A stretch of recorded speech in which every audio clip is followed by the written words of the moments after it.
Hello guys, welcome back to our channel. If your Whirlpool refrigerator keeps shifting slightly when opening the doors or feels less stable than expected, you may be wondering how to lock the wheels properly.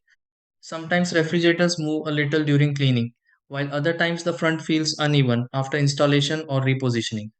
Since many Whirlpool refrigerator models come with adjustable wheels or leveling features, locking them correctly can help keep the appliance stable and reduce unnecessary movement. The best part is that the process is usually much easier than people expect and only takes a few simple adjustments.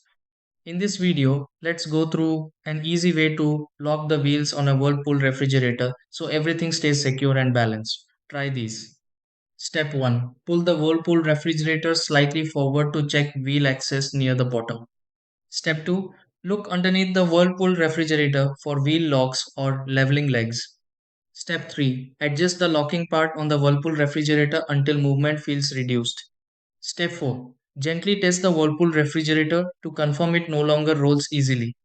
Step 5. Recheck the front level of the Whirlpool refrigerator if doors feel uneven. Step 6. Push the Whirlpool refrigerator back into place and confirm stability feels normal again.